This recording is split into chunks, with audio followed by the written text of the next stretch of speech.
Olá pessoal, estou de volta, eu, Nicolas Steel, Coronel Pacífico, com mais um Dicas do Coronel.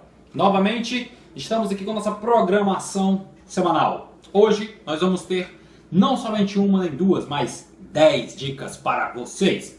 Então, vai rodar a vinheta agora e eu vou me caracterizar, porque é uma coisa diferente. Aí, até mais!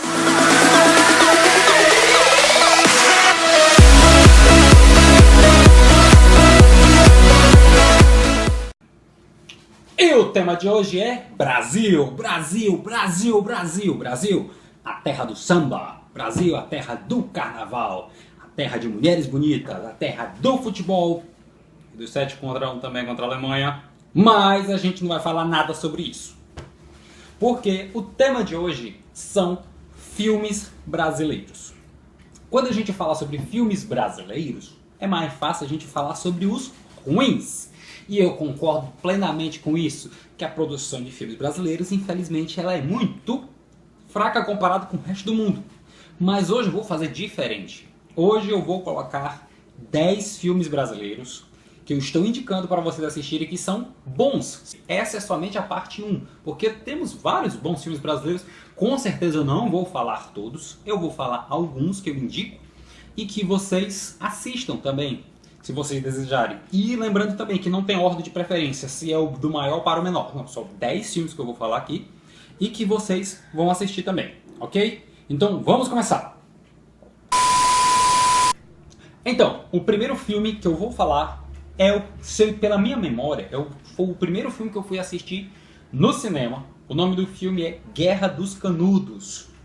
Aparece o nome do filme aqui embaixo, juntamente com a foto.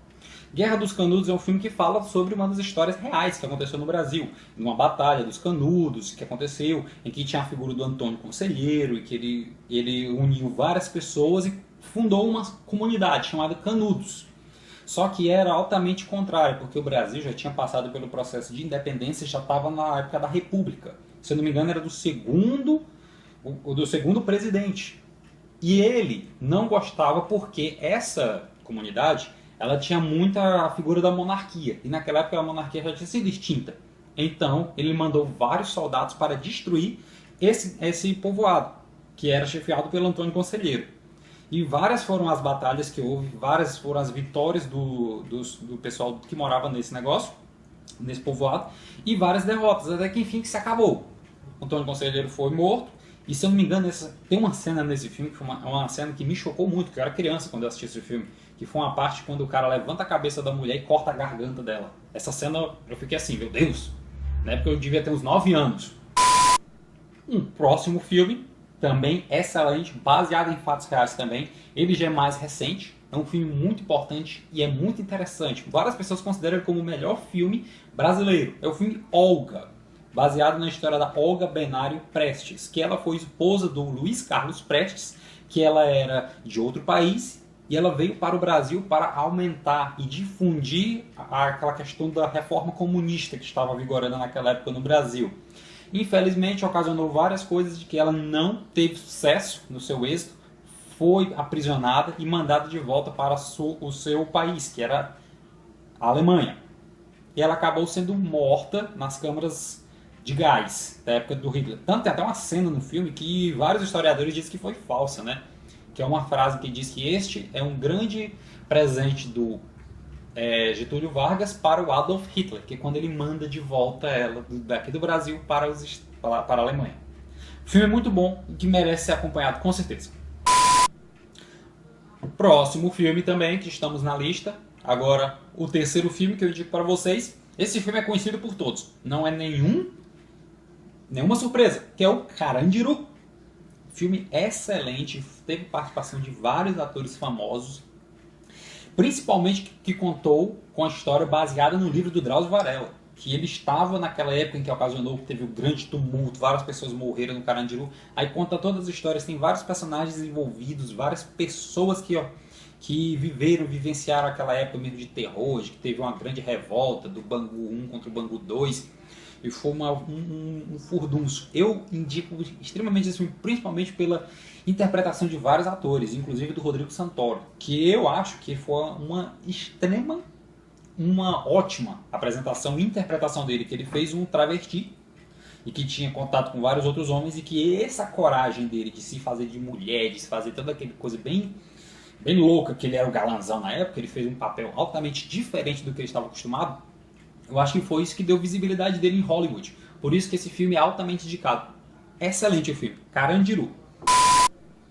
Este próximo filme, eu esperei muito por ele, porque ele é um filme que é baseado no livro que eu li, o livro do autor Fernando Moraes, baseado em fatos reais de uma história que aconteceu aqui no Brasil. Ele é uma parceria do cinema brasileiro com o cinema japonês. O nome do filme é Corações Sujos, baseado no livro Corações Sujos, que eu também indico fortemente. Esse filme, ele conta a história que ocasionou e que existiu realmente no Brasil. Como foi o enredo da época. O Japão estava aliado com a Itália e com a Alemanha naquela época. Eram os países do eixo. E veio a perder a Segunda Guerra Mundial. E isso, os japoneses que estavam no Brasil, eles não aceitavam isso. E eles se uniram e fundaram uma sociedade chamada Shindohemei. E qual era o principal objetivo? Eles não aceitavam que o Japão tinha perdido. Nunca tinha perdido nenhuma guerra. E vai lá e perde. Então essa sociedade foi feita para pegar com que os japoneses que aceitassem a guerra, eles eram chamados de corações sujos, eles eram traidores. E eles iam atrás desse pessoal, essa sociedade chamada Shindohemei, para eliminá-los. Então, indico fortemente porque é um filme muito bom também. Este próximo filme é um filme clássico, é um filme muito interessante também, que é o Deus e o Diabo na Terra do Sol.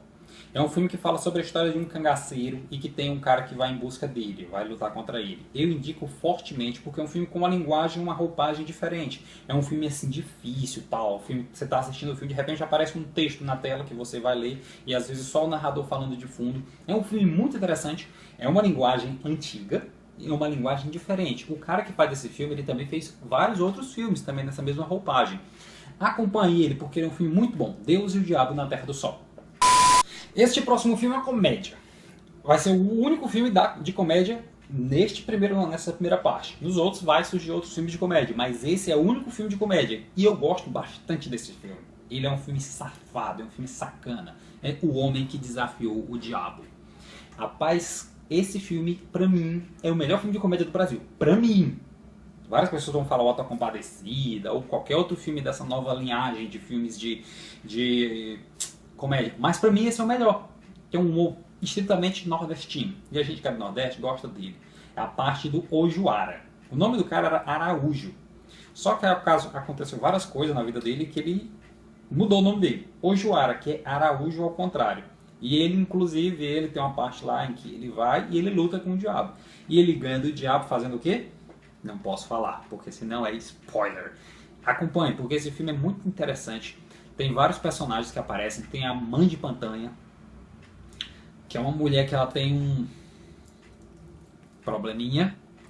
Temos o Cezion, que é o Moisés ao contrário, que dá a ideia dele. E temos a GBA. A GBA que é a Jennifer e a Alicate. Vocês vão saber se vocês assistirem esse filme. Acompanhe ele. No Homem que Desafiou o Diabo, eu me lembro de uma cena muito interessante, que é lá em que eles vão disputar a GBA. E que ela chega lá e diz, não sei o que, a mulher vai disputar a rapariga. É quem fizer com que o prego entre mais na madeira. Vai o primeiro, dá uma porrada, entra um tanto. Vai o segundo, entra um tanto. Ela diz, eu tenho uma ideia melhor, deixa eu tirar sem usar a mão. Como é que ela tira? Está ligado, né? Esse próximo filme todo mundo já conhece, todo mundo já assistiu e é um filme muito legal, que é Tropa de Elite.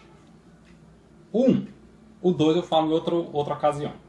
O filme Tropa de Elite 1, ele tem uma das cenas e bordões altamente famosos. Todos já assistiram, todo mundo já sabe. Inclusive os cânticos. Foi inspirado em fatos reais num livro chamado Elite da Tropa, que também vale a pena ser conferido. Não vou falar muito porque todo mundo já conhece Tropa de Elite. É isso aí. Próximo filme, Meu Nome Não é Johnny, baseado na vida e na história de uma pessoa que começou somente usando drogas, aqui e acolá e tal, de repente ele era um dos maiores traficantes da história do Brasil. E por que o nome dele não é Johnny? Bem, você tem que assistir o filme para entender. Uma das cenas mais interessantes que eu acho é aquele quando ele está na cadeia e que ele vai traduzir o que uns negão uns africanos vão falar. Aí ele leva o pessoal dos brasileiros pra lá e tal. Aí ele vai começar a traduzir. Aí o cara pega, fala uma coisa em inglês altamente nada a ver, ele traduz como se fosse uma coisa boa. Aí depois ele fala, ó, esse pessoal aqui tá falando, fala pra esses porra aí, não sei o que, limpar essa porra. Aí ele pega e traduz pro cara como se ele estivesse falando bem. Não só, my dear friend, he is so respectful. Aí ele começa a falar um bocado de coisa, aí o cara fala, diz, what the fuck you say? Aí o cara diz, what the fuck, eu já assisti esse no filme, o cara tá mandando eu me fuder. Aí o pau quebra. Assista esse filme, que é muito legal. Estes dois próximos filmes, eles têm que estar na lista. Todos já conhecem, todos já assistiram, mas eles têm que estar na lista, porque eles são bons filmes. Então, o próximo filme é o Central do Brasil. O filme é excelente, é um drama muito bom. Eu me lembro que na época, ele foi indicado para o prêmio de melhor filme estrangeiro. E eu estava altamente naquela ideia, oh meu Deus, o filme brasileiro vai ter que ganhar. Porque um ano antes, no Oscar do ano anterior, tinha sido indicado outro filme brasileiro para o melhor filme estrangeiro, que não ganhou. Mas eu me lembro que eu estava naquela porque foi a primeira vez que eu assistia a cerimônia de entrega do Oscar. E eu disse, oh meu Deus, será que o filme brasileiro vai ganhar? E tal, eu fiquei naquela expectativa, tal, não sei o que, tal, vai ganhar. E não ganhou. Quem ganhou foi o filme A Vida é Bela. Mas não desmerece nada, porque o filme A Vida é Bela é um filme excelente. Mas voltando para o Central do Brasil, o Central do Brasil é um dos melhores filmes brasileiros, um drama muito interessante. Fala da vida da história da mulher que escrevia cartas para ganhar dinheiro. Só que ela enganou muita gente, na verdade ela não mandava as cartas, ela jogava as cartas fora. E o pessoal chegava lá e perguntava. O pessoal diz que nunca chegou uma carta minha, mas você não pode confiar nos correios e tal. Só que ela começa a se envolver com uma criança, de que a mãe morreu e que tem que encontrar o pai. E daquela drama toda. E Central do Brasil é o nome de uma das estações de centrais no trem no Rio de Janeiro. Então o filme se passa no Rio de Janeiro e em outras partes do Brasil, principalmente no Nordeste. Então, sem mais delongas, eu só digo, assistam o filme e se emocionem, porque é um dos filmes mais emocionantes da história do Brasil. E por último, mas não esquecido, Cidade de Deus. Esse filme, ele é muito bom, muito conhecido, não somente no Brasil, mas fora do Brasil também. Várias pessoas de fora não conhecem o cinema brasileiro, mas esse filme ele é bem conhecido, City of God. É o Cidade de Deus. Esse filme é excelente, conta da história de fatos reais que ocasionaram, de começou da própria comunidade de Cidade de Deus no Rio de Janeiro. Aí começa com aquela cena clássica do rapaz vai pegar a galinha e que aparecem os traficantes, e depois aparece a polícia, e ele fica na encruzilhada, no meio dos dois, querendo pegar uma galinha. Aí depois ele começa a fazer a retrospectiva, desde como começou a comunidade, desde o começo, lá com os traficantes, que não eram nem traficantes, eram uns bandidinhos, era o trio Ternura. Depois começa e vai para os dois amigos lá, que era o Dadinho, que depois se tornou o Zé Pequeno, que tem a frase mais clássica, Dadinho é o caralho, meu nome é Zé Pequeno, porra! E vai mostrando toda a ascensão dele, de que ele vai tomando as bocas de fumo, menos a do Cenoura, e que nesse vai tendo o avanço dele, até onde chega na parte em que tem um declínio. Também tem vários personagens principais e vários personagens auxiliares. Tem o rapaz, que é o que conta a história, que é o cara que queria ser um jornalista. Ele, na verdade, ele começou tendo várias coisas, querendo ser do bem, depois ele tenta ser do mal, depois ele tenta ser do bem de novo, e até que ele se dá bem. Tem o Seu Jorge, que faz um dos personagens lá, que vai aparecer o nome dele aqui agora, que ele faz principalmente um dos opositores que fez frente ao Zé Pequeno na época, que eles eram inimigos jurados naquela época. Então, Cidade de Deus é um dos melhores filmes brasileiros, realmente. Então acompanhe ele. Quem não assistiu ainda, o que eu acho muito difícil, assista. Ele foi tão importante para a história do cinema brasileiro que ele inclusive até fez um spin-off, que foi o Cidade dos Homens, em que passou na minissérie passou como forma de minissérie. Inclusive depois, quando foi encerrar o Cidade dos Homens, fizeram um filme também chamado Cidade dos Homens. Várias foram as frases marcantes do filme Cidade de Deus e várias foram as cenas na hora em que aparece que ele começa atirando nas pessoas, em várias pessoas lá, começa ele pequeno, aí vai crescendo. Depois ele criança, no Cidade dos Homens ele vira o Laranjinha, o Acerola. E o Laranjinha, o rapaz que fazia o Laranjinha no filme Cidade dos Homens, também faz uma ponta lá no filme, que ele até fala uma das frases mais: sou sujeito homem, já matei, já roubei. Então, pessoal, esse foi o Dicas do Coronel dessa semana, como eu disse, parte 1. Os filmes não estão em ordem, não quer dizer que é o melhor, o maior, nem nada. Só estou dizendo, vocês vão assistir eles, a maioria, muitas pessoas já assistiram, e na próxima semana ou em outra ocasião vai vir o Dicas do Coronel 3, esse foi o Dicas do Coronel 2, bons filmes brasileiros, parte 1. E eu quero dizer só uma ressalva, que agora quase que eu mato essa câmera porque ele esqueceu de gravar várias cenas e que eu tive que relembrar de tudo, entendeu? Valeu, Rayane! Fala alguma coisa. Ela tá mexendo a cabeça assim, fazendo... Então, pessoal, até mais. Curta, compartilhe, publique esse vídeo. Vamos ajudar o canal a crescer e até mais.